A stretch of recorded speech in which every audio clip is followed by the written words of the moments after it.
আপনাকে স্বাগত জানাচ্ছি। কেমন আছেন? আলহামদুলিল্লাহ, শুকরিয়া জ্ঞাপন করছি। আলহামদুলিল্লাহ, আল্লাহ ভালো রেখেছেন।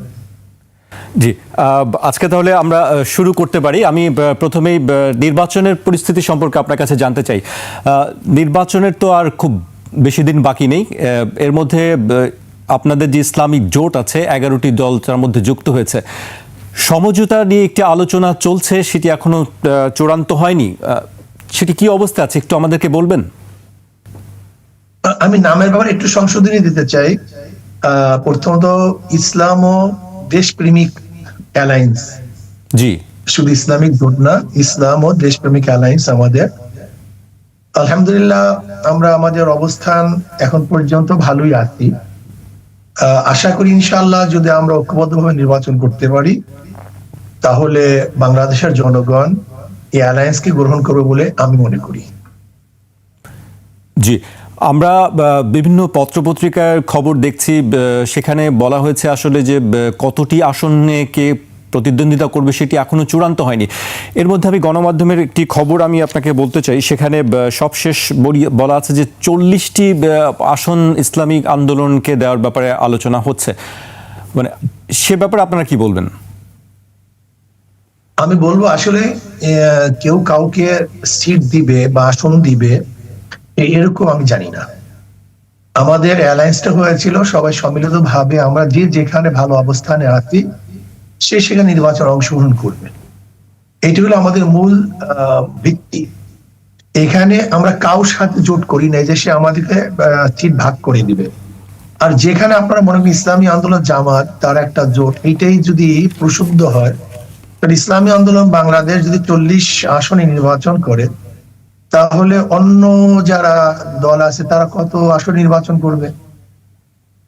একটা প্রশ্ন আছে কি নেই? জি, অথচ আপনার বলছে ইসলামী আন্দোলন এবং জামাত তারাই হলো এই জোটের মধ্যে সর্বপ্রধান দল। তাহলে যে ইসলামী আন্দোলন বাংলাদেশ স্বল্প সংখ্যক আসন নির্বাচন করে তাহলে এটা সম হয়? এটা কি সৌন্দর্যতা আসে? আপনারা আপনার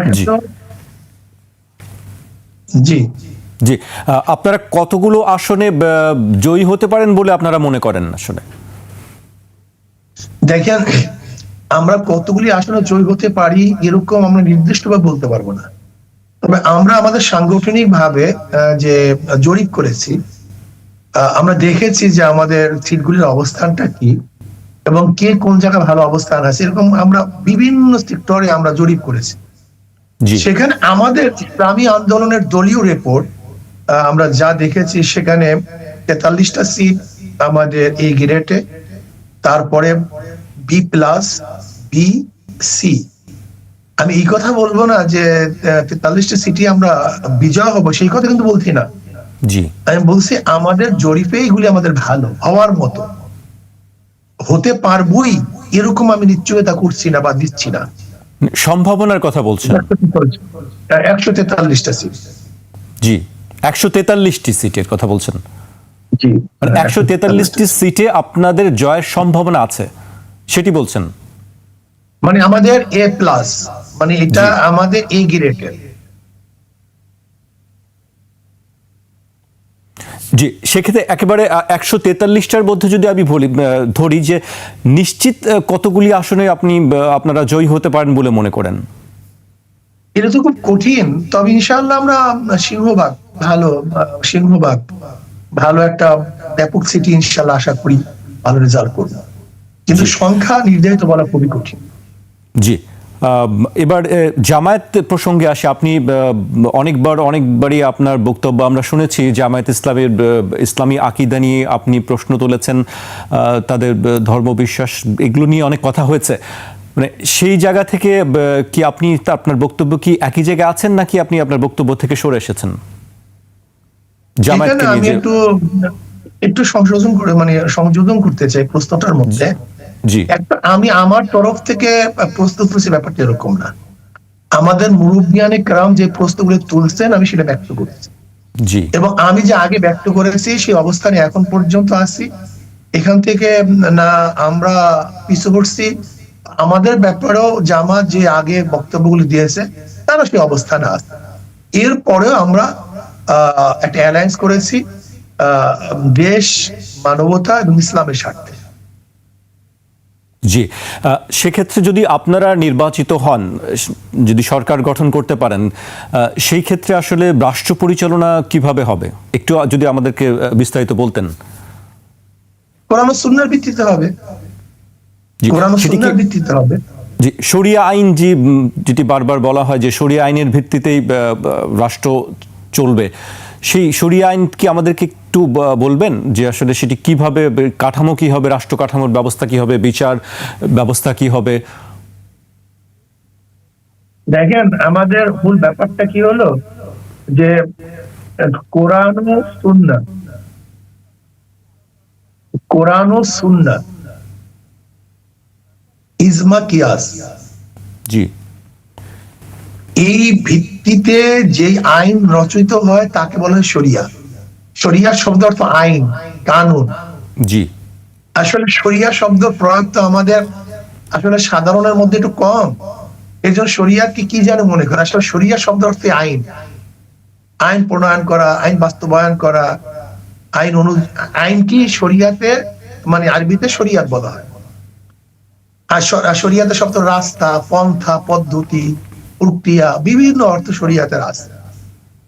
কাজী আমরা যদি কোরআন ও সুন্নাহ বলি, এই কোরআন ও সুন্নাহরই যেটা প্রকাশ করা হয় সেটাই হলো আরবিতে শরিয়া।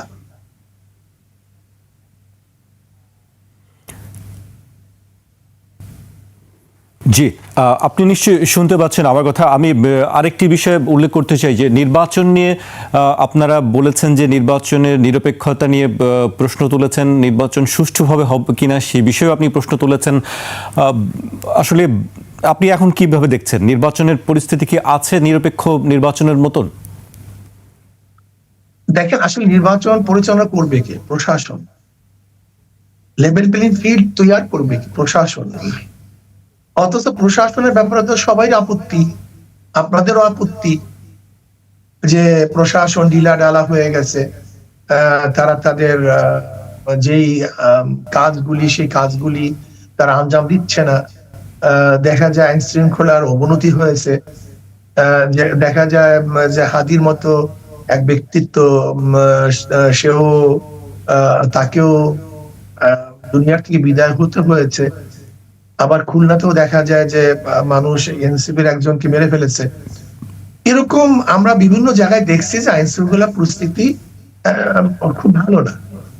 যদি ঢিলাঢালা প্রশাসন হয়, তাদের মাধ্যমে সুষ্ঠু, সুন্দর, নিরপেক্ষ, গ্রহণযোগ্য নির্বাচন উপহার দিবে কিভাবে? এর জন্য এই প্রশ্ন শুধু আমার না, এটা কিন্তু সবার প্রশ্ন। আমি তাদের সাথে আমিও প্রশ্ন করতে চাই, যদি এই প্রশাসন অবস্থা এরকম আবার কোনো দিকে ঝুঁকে যায়, কোনো দিকে হেলে যায়, তাহলে হেলে যাওয়া প্রশাসনের দ্বারা বা নির্বাচন কমিশনের মাধ্যমে নিরপেক্ষ নির্বাচন উপহার দিবে কিভাবে? এইটাই তো সবার প্রশ্ন, এটা আমার শুধু প্রশ্ন না। জি, আপনাদের অ্যালায়েন্স থেকে একটি কথা বলা হচ্ছে যে প্রশাসন বিএনপির দিকে ঝুঁকে গেছে। মানে সেটি যদি অভিযোগ হয় বা সেই দিকেই যদি থাকে, তাহলে কি আপনারা আসলে কি শেষ পর্যন্ত নির্বাচনে প্রতিদ্বন্দ্বিতা করবেন? না, যদি এটা প্রবল ধারণা হয় যে নির্বাচন নিরপেক্ষ হবে না, তখন আমরা বলবো যে কি করব। কিন্তু আমরা এখন পর্যন্ত প্রশাসনকে বলবো যে কোনো অবস্থা থেকে হেরে না যায়, সে তো নিরপেক্ষ থাকে। যদি নিরপেক্ষ না থাকে তাহলে জনগণ তাকে ক্ষমা করবে না। যেরকম বিগত দিনের প্রশাসন কোনো দিকে হেলে যাওয়ার কারণে তার কিন্তু মবের শিকার হয়েছে। আমি অনুরোধ করব যে বর্তমান প্রশাসনকে আমরা শ্রদ্ধা করি, সম্মান জানাই, তারা যেন কোনো অবস্থাতেই তাদের কাজের কারণে মবের শিকার না হয়, এই অনুরোধ আমার থাকবে। জি, আরেকটি বিষয় আমি উল্লেখ করতে চাই যে নারী সংস্কার নিয়ে আপনারা আপত্তি জানিয়েছেন। আপনাদের 5 দফা দাবি ছিল নির্বাচনের আগে। সেই যে দাবি আপনারা তুলেছিলেন, 5 দাবির অনেকগুলোই তো আমরা দেখছি না যে বাস্তবায়ন হয়েছে। তাহলে আপনাদের দাবিগুলোর আসলে কি হলো? সেটি কি আসলে এখানেই শেষ নাকি? আচ্ছা, দাবি তো দাবি। আমরা যাদের কাছে আপত্তি তুলছি, দাবি জানিয়েছি, তারা বাস্তবায়ন করে নাই। তার মানে আমার দাবি শেষ নয়। আমার দাবি দাবির জায়গায় থাকবে ইনশাআল্লাহ যেই দিন সুযোগ পাবো সেটা বাস্তবায়ন করবো। জি, আপনার আরেকটি বক্তব্য যেটি খুব আলোচনা হয় যে নৌকা আর ধানের শীষ দুই সাপের একই বিষ, এটি আপনি বলেছেন বিভিন্ন সময়। কেন আপনি নৌকা আর ধানের শীষকে আপনি এক জায়গায় করছেন কেন? দেখেন, এই বক্তব্য কিন্তু আমার না, আপনি এটা একটা উদ্ধৃতি করেছেন, আপনি বিভিন্ন সময় এটি বলেছেন। উদ্ধৃতি মানে আমার বক্তব্য না, আমি উদ্ধৃতি দিয়েছি। জি, এখন যে বক্তব্য দিয়েছে আসলে সেই ব্যাখ্যা দিবে, কিন্তু আমরা যেটা মনে করি এটা কেন বলা হয়েছে, যে বিগত দিনে যারা শাসক ছিল প্রত্যেকের আমলে দুর্নীতি হয়েছে। দেখেন 91 থেকে 96 পর্যন্ত আপনারাই জানেন কতবার দুর্নীতি চ্যাম্পিয়ন হয়েছে। এরপরে আবার 96 থেকে 2001 পর্যন্ত দেশের অবস্থা কি হয়েছিল, আবার 2001 থেকে 2006 পর্যন্ত দেশের অবস্থা এরকম হলো, মানুষ আন্দোলনের ভিত্তিতে যারা ক্ষমতায় ছিল তাদেরকে নামতে বাধ্য করেছে। আবার আপনারা দেখেছেন 2008 থেকে 2024 পর্যন্ত যারা ক্ষমতায় ছিল বৃহত্তম আন্দোলনের মাধ্যমে তারা দেশ থেকে পালাতে বাধ্য হয়েছে। এখন দেখেন, যারাই ক্ষমতা ছিল তাদের বিরুদ্ধে প্রবল আন্দোলন হয়েছে এবং আন্দোলনের মুখে তারা নামতে বাধ্য হয়েছে। তাহলে আমরা কি বলতে পারি, যারা শাসক ছিল বিগত দিনে তাদের চরিত্র, তাদের তবিয়ত, তাদের অবস্থান সবই তো এক। এর জন্য হয়তো কবি বলেছে দুই সাপের একই বিষ। জি, আগামী নির্বাচনে আমরা শুনছি বিভিন্ন রাজনৈতিক ব্যক্তিত্বরাও বলছেন, গণমাধ্যমের বিভিন্ন খবরও আছে যে নির্বাচনে আন্তর্জাতিক একটি প্রভাব কাজ করছে। আপনি কি মনে করেন আসলে আমাদের বাংলাদেশের নির্বাচনে কি আসলে বিদেশের কোনো চাপ বা কোনো মহল কাজ করছে কি? না, তা তো আমাদের দেশগুলিতে বিভিন্ন বিদেশি প্রভাব তো সবসময় তারা প্রভাবিত করতে চেষ্টা করে, এবং আমাদের দেশের রাজনৈতিক দলকে প্রভাবিত হয়। এটা তো আমরা বিগত দিন দেখেছি, বর্তমানেও তারা চেষ্টা করছে। কিন্তু আমি আমাদের দেশের দেশপ্রেমিক রাজনীতিবিদদেরকে বলবো যে কোনো অবস্থাতেই বিদেশি প্রভাবে প্রভাবিত হবেন না। আমরা আমাদের দেশে সিদ্ধান্ত নেব, আমরা আমাদের দেশের সবাইকে নিয়ে দেশটাকে কিভাবে ভালো করা যায় আমরা সেই ব্যবস্থা গ্রহণ করব। আমরা কেন বিদেশের কাছে, আমেরিকার কাছে, ভারতের কাছে, অমুকের কাছে, তমুকের কাছে আমরা কেন যাব? আমরা চাই বিদেশি প্রভাব মুক্ত হয়ে আমরা দেশপ্রেমিক জনগণকে নিয়ে এই রাষ্ট্রটাকে গড়ার চেষ্টা করব। আমরা বিদেশ থেকে সহযোগিতা গ্রহণ করব, কিন্তু তাদের চাপানো কোন এজেন্ডা বাস্তবায়ন কেন করব, এই ব্যাপারে আমার দ্বিমত আছে। আমি তাদের থেকে তাদের সহযোগিতা, সহানুভূতিতা, বন্ধুত্ব সুলভ আচরণ চাই, কিন্তু তারা আমাদের উপরে হস্তক্ষেপ করবে এটা আমি চাই না। জি, আপনি বলেছেন যে ভারতের দালালি করে যারা ক্ষমতায় আসতে ও থাকতে চায় তাদের বাংলাদেশে থাকা হবে না, যারা এই ভারতে দালালি করবে তাদের ভারতে পাঠিয়ে দেওয়া হবে, এটি আপনি মন্তব্য করেছেন। এটি আসলে বাংলাদেশে এখন কারা এই ধরনের দালালি করছে, এই শব্দটি আপনি বলেছেন, কারা আসলে এখন এই ধরনের কাজ করছে বা ভারতের প্রভাবে? অনেক আগের বক্তব্য আপনি কোট করেছেন।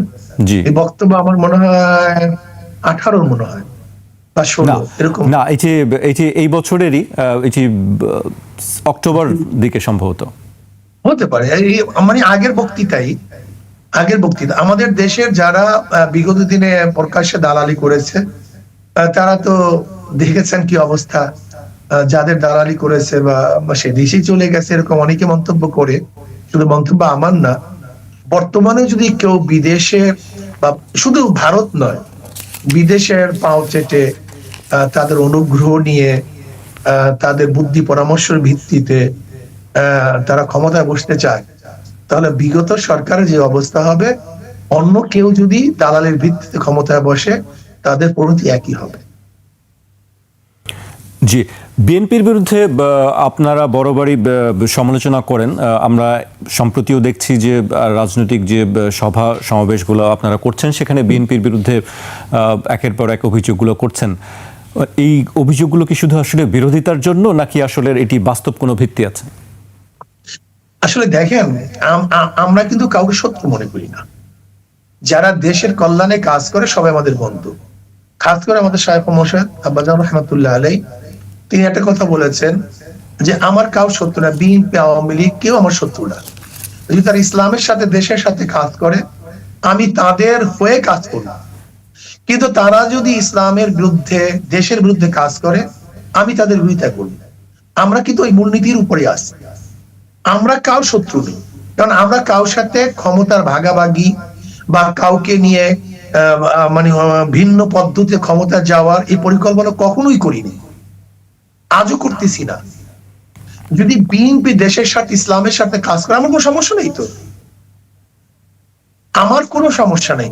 কিন্তু হ্যাঁ, বিএনপি হোক, এমনকি আমি হই বা আমার দলের লোকই কেউ যদি অন্যায় করে, চাঁদাবাজি করে, দেশের বিরুদ্ধে কাজ করে, ইসলামের বিরুদ্ধে কাজ করে, আমরা তাদের বিরুদ্ধে কথা বলি।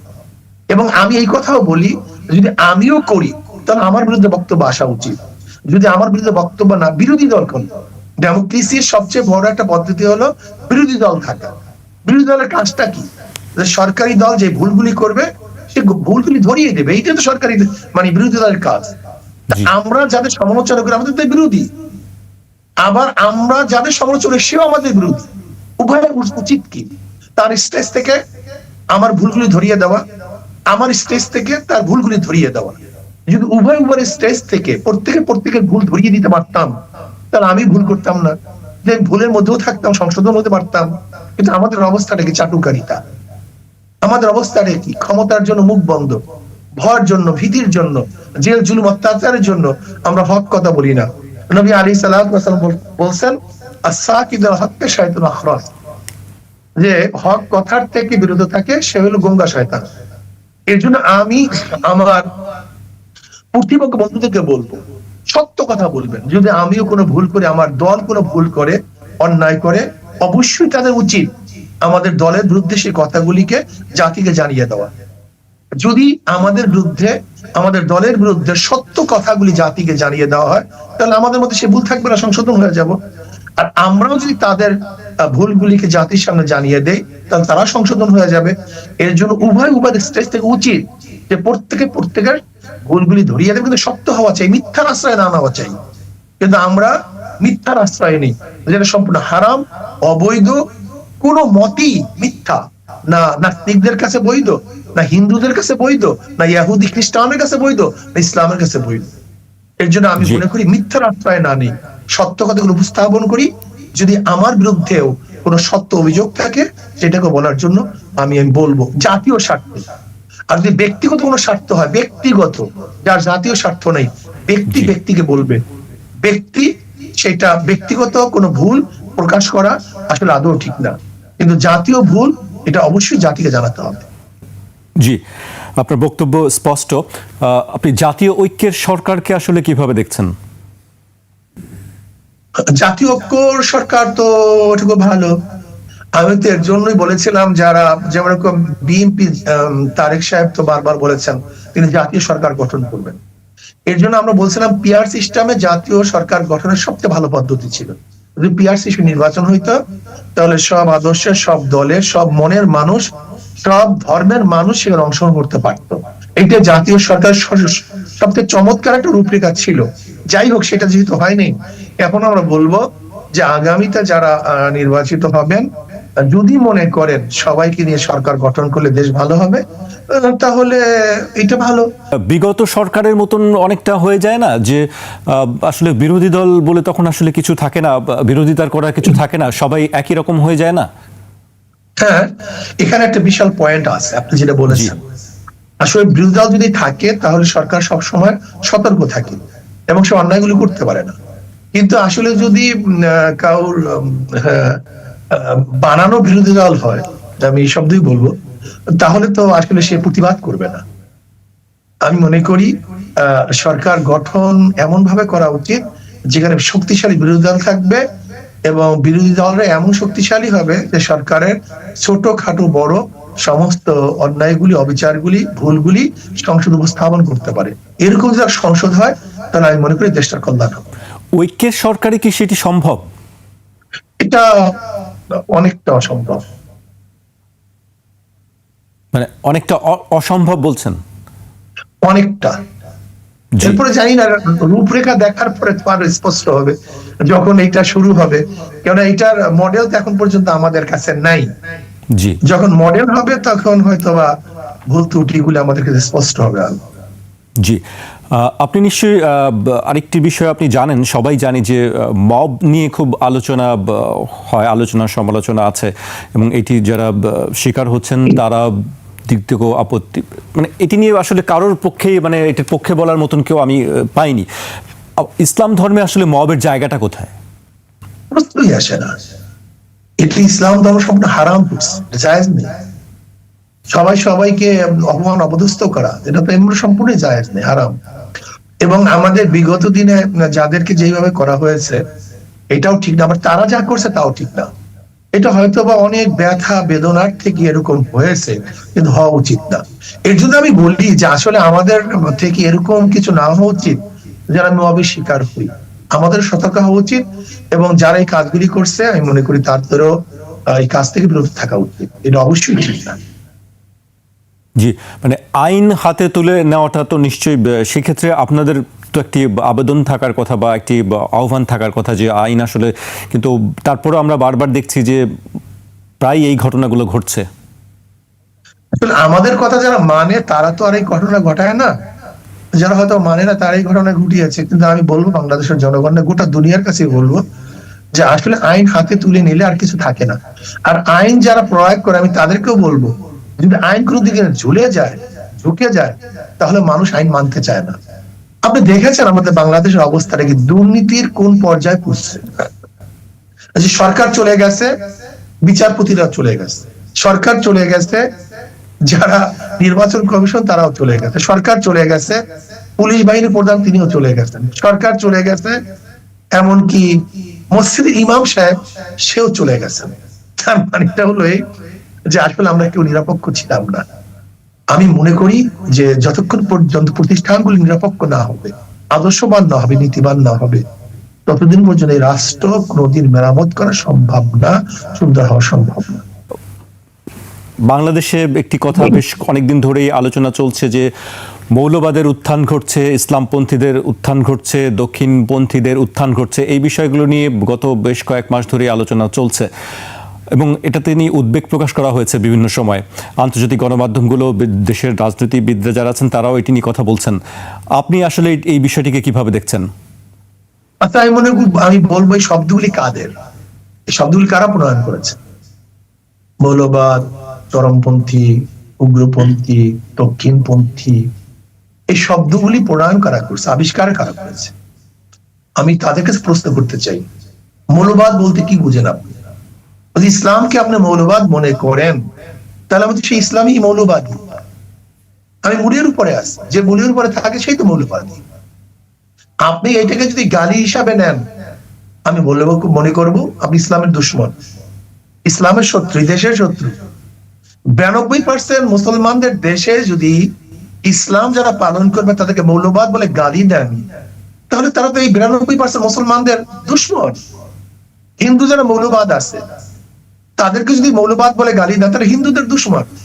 খ্রিস্টান যারা মৌলবাদে আছে যদি তাদেরকে গালি দেন, তারা খ্রিস্টানদের দুশ্মন। এখন আমার প্রশ্ন হলো এই, উগ্রবাদী কারা? এদেশের গণহত্যা কারা করছে? এদেশের খুন খারাপি কারা করে? এদেশে লুটপাট কারা করেছে? এদেশে অস্ত্রবাজি কারা করেছে? এদেশের টাকাগুলি লুটপাট করে বিদেশে পাচার কারা করেছে? এদেশের টাকা নিয়ে কানাডায় বা বিভিন্ন দেশে বেগম পাড়া কারা করেছে? এদেশের সমস্ত প্রতিষ্ঠানগুলিকে অনৈতিক অবস্থায় কারা পৌঁছিয়েছে? আমি মনে করব গালি তাদেরকে দেওয়া উচিত, যারা এখন ক্ষমতায় যায় নাই, যারা নিজেরা অধিকাংশ মানুষ যারা দুর্নীতির সাথে জড়িত না। আমি এই কথা বলবো না যে মুসলমানদের মধ্যে 2-1 জন অপরাধ করতে পারে না, এরকম কথা আমি বলবো না। আমি অধিকাংশের কথা বলবো। অধিকাংশ যারা ভালো, যেরকম আপনি ধরে নেন আজকে জেলে যান, যেমন 5 ওয়াক্ত নামাজ জামাতের সাথে আদায় করে, যারা আল্লাহকে ভয় করে, এরকম একজন খুনি পাওয়া খুবই মুসিবত, দর্শক পাওয়া খুবই মুসিবত, অস্ত্রবাজি পাওয়া খুবই মুসিবত, এরা মাদকের সাথে জড়িত, চোরাচালানের সাথে জড়িত, এটা আপনি পাবেনই না। কাজে আমি মনে করি এই মৌলবাদ শব্দ প্রয়োগ করা হয়েছে ইসলামকে ধ্বংস করার জন্য। এর ইসলামের শত্রু, দেশের শত্রু, মানবতার শত্রু। কাজে ইসলাম উত্তম হলে আপনাদের আপত্তি কেন? যারা, আমি আপনার কথা বলছি না, যারা এই কথা বলতেছে আমি তাদেরকে কি করছি? এটি আমার বক্তব্য নয়, এটি রাজনীতিবিদদের যারা বলেছেন, আমি সেটি উল্লেখ করেছি। এখানে কমিউনিজম উত্থান হলে তাদের কোনো সমস্যা নাই। ডেমোক্রেসি, এটা কি আমাদের বানানো? ডেমোক্রেসি কারা বানিয়েছে?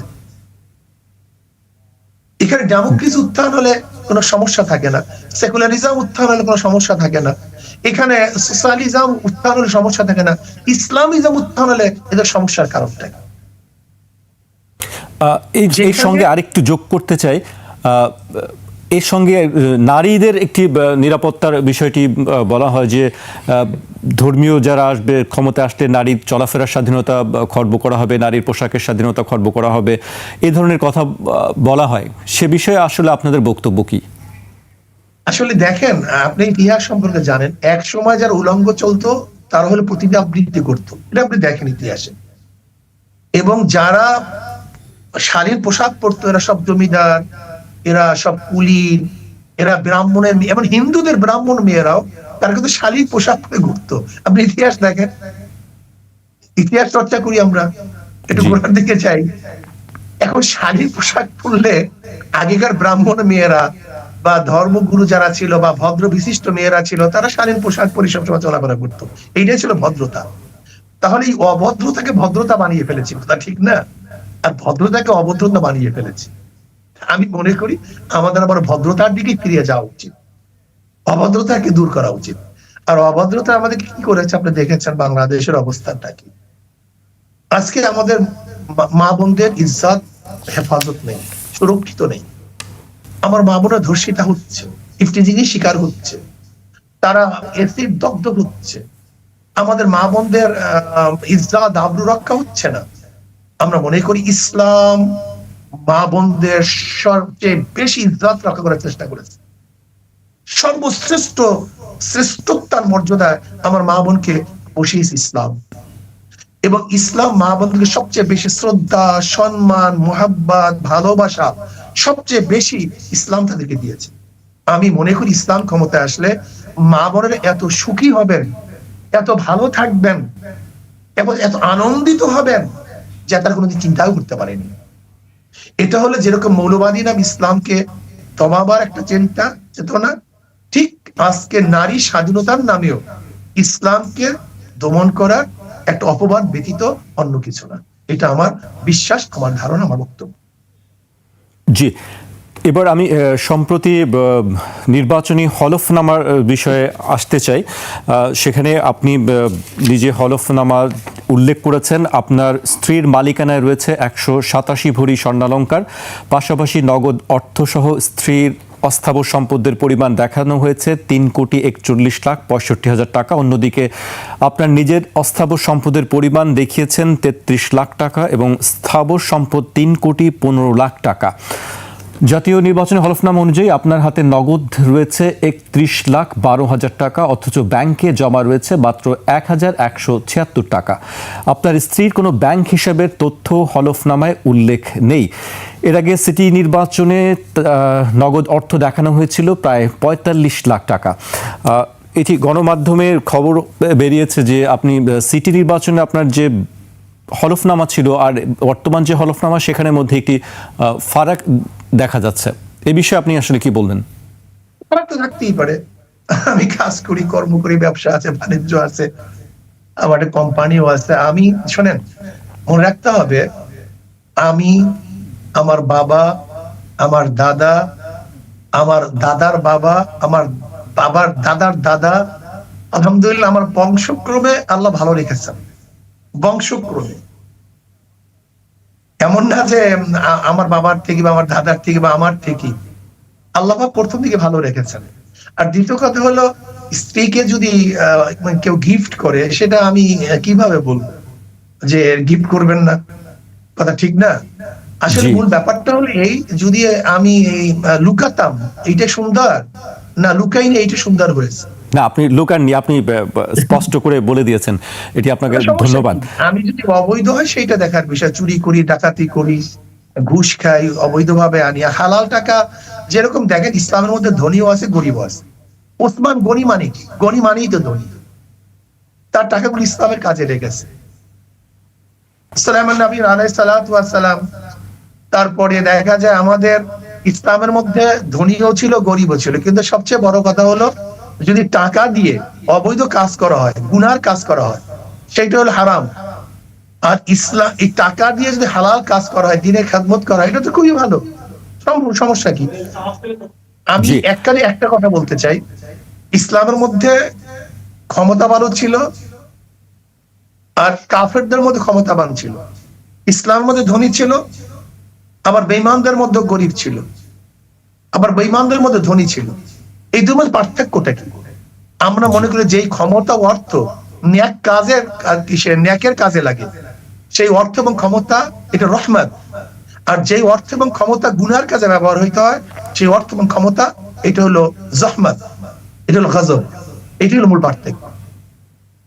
জি, অর্থের বিষয়ে যেটি আসলো সেটা আমি আপনার কাছে জানতে চাই যে প্রত্যেকটি রাজনৈতিক দলেরই অর্থের উৎস থাকে, অর্থ দরকার হয় দল পরিচালনার ক্ষেত্রে। ইসলামী আন্দোলন বাংলাদেশের অর্থের উৎস আসলে কোথায়? জনগণ এটা পে করে। সাধারণত জনগণ নিজের ইচ্ছায়, নিজের আগ্রহে এটাকে নিজের কাজই মনে করে। যেমন আমারও যেটা কাজ, আমাদের সদস্য তারা একই কাজ মনে করে। আমরা সবসময় মাসিক জ্ঞানত দেই, সবসময় দান খয়রাত করি আমাদের সংগঠনে। ঠিক আমাদের প্রত্যেকটা সদস্য মুহিব্বিনরাও আমাদের সংগঠনে তাদের সংগঠন মনে করি, যেমন এটা আমার মনে করি, প্রত্যেকটা সদস্য একই মনে করে, এমন কোনো পার্থক্য নেই। এইভাবে চলে। জি, আমি একেবারে শেষ পর্যায়ে চলে এসেছি। আপনার কাছে জানতে চাই যে আগামীর বাংলাদেশকে আসলে কিভাবে দেখতে চান, বা আপনারা কিভাবে রাষ্ট্র পরিচালনা করতে চান যদি আপনারা ক্ষমতায় আসেন? আমরা কোরআন ও সুন্নাহর ভিত্তিতে দেশ চালাতে চাই, সাম্য মানবিক মর্যাদা প্রতিষ্ঠিত করতে চাই। আমরা চাই জুলুম, অত্যাচার, অবিচার একেবারে মূলোৎপাটন করতে, দুর্নীতি মূলোৎপাটন করতে। এখানে আমরা কি করি? সে দুর্নীতি দমন না, মূলোৎপাটন করতে চাই। দুর্নীতি বাংলাদেশে থাকবে না। আমরা মনে করি বাংলাদেশের সবচেয়ে বড় ব্যাধি হলো দুর্নীতি। আমরা যদি ইনশাআল্লাহ দুর্নীতি বন্ধ করতে পারি, তাহলে দেশ এমনিতে উন্নয়ন হয়ে যাবে, উন্নতি হয়ে যাবে, এবং উন্নতির মহাসড়কে ভাসতে থাকবে। এর মূল দলিলটা কি? ধরে নেন, আমাদের প্রাক্তন প্রেসিডেন্ট সাহেব কি বলেছেন, প্রতি বছর বাংলাদেশে যে পরিমাণ দুর্নীতি হয় তা দিয়ে 2টা পদ্মা সেতু করা যায়। আমাদের প্রাক্তন মন্ত্রী কি বলেছেন, বাজেট করি 100 টাকা, গ্রামে পৌঁছে 10 টাকা 90 টাকা চুরি হয়ে যায়। অন্য মন্ত্রী কি বলেছেন, বাজেট করি 100 টাকা, 30 টাকার কাজ হয় 70 টাকা চুরি হয়ে যায়। তা আমরা যদি চুরিটা বন্ধ করতে পারি, দুর্নীতি বন্ধ করতে পারি, তাহলে কি হবে? 100 টাকা 100 টাকার কাজ হবে। তার মানে যদি এখন ব্রিজ হয়েছে বিগত দিনে 30টা, এখন একই বরাদ্দে ব্রিজ হবে 100টা। যদি আগে ওনাদের কথা অনুযায়ী একই বরাদ্দে ব্রিজ হয় 10টা, তা আমাদের একই বরাদ্দে ব্রিজ হবে 100টা। কারণ আগে 90 টাকা চুরি, আর কেউ বলছে 30 টাকা, 70 টাকা চুরি। দুর্নীতি বন্ধ করতে পারলি ইনশাআল্লাহ দেশ উন্নয়নের মহাসড়কে ভাসতে থাকবে। জুলুম থাকবে না, অত্যাচার থাকবে না, অবিচার থাকবে না, ভেদাভেদ থাকবে না। আজকে আমরা কুকুর এবং বিড়াল নিয়ে ছবি তুলি, কিন্তু একজন নাপিত, একজন জেলে, একজন চামার, একজন কামারের গলায় হাত দিয়ে কিন্তু ছবি তুলে লজ্জা পাই। এই মানবিক মর্যাদা আমাদের মধ্যে নেই। অর্থাৎ আশরাফুল মাখলুকাত, আল্লাহ পাকের সর্বশ্রেষ্ঠ জীব তারা মানুষ, আমরা তাদেরকে শ্রদ্ধা করতে পারি না, সম্মান দেখাতে পারি না। এর জন্য আমরা চাই যে এমন একটা সমাজ গঠন হবে যেখানে মানবিক মর্যাদা প্রতিষ্ঠিত হবে, ন্যায় বিচার প্রতিষ্ঠিত হবে, এ আমির এ ফকির সবার জন্য বিচার সমান হবে। এরকম হবে না যে আমির সাহেব দাঁড়ালে সে জামিন পেয়ে যাবে, আর গোলাম সাহেব দাঁড়ালে অন্যায় না করলেও তাকে জেলে ঢুকিয়ে দেবে, মরতে হবে। এরকম রাষ্ট্র আমরা চাই না। আমিরের জন্য যেই বিচার, ফকিরের জন্য একই বিচার আমরা চাই, এবং সবার জন্য কল্যাণমুখী দেশ চাই। কেউ খাবে কেউ খাবে না, এ হবে না। আমরা সবাই মিলে মিশে ইনশাআল্লাহ সমভাবে চলতে চাই, এরকম একটা কল্যাণ রাষ্ট্র আমরা চাই। জি, আপনাকে অনেক ধন্যবাদ আমাদেরকে সময় দেওয়ার জন্য। আপনাকে অনেক ধন্যবাদ। আপনাকে ইনশাআল্লাহ সবাই ধন্যবাদ। আর যারা আমাদের অনুষ্ঠান দেখেছেন সবাইকে শুকরিয়া জ্ঞাপন করছি, যেন আল্লাহ আমাদের সবাইকে এই কল্যাণমুখী এক রাষ্ট্র কায়েম করার তৌফিক দান করেন।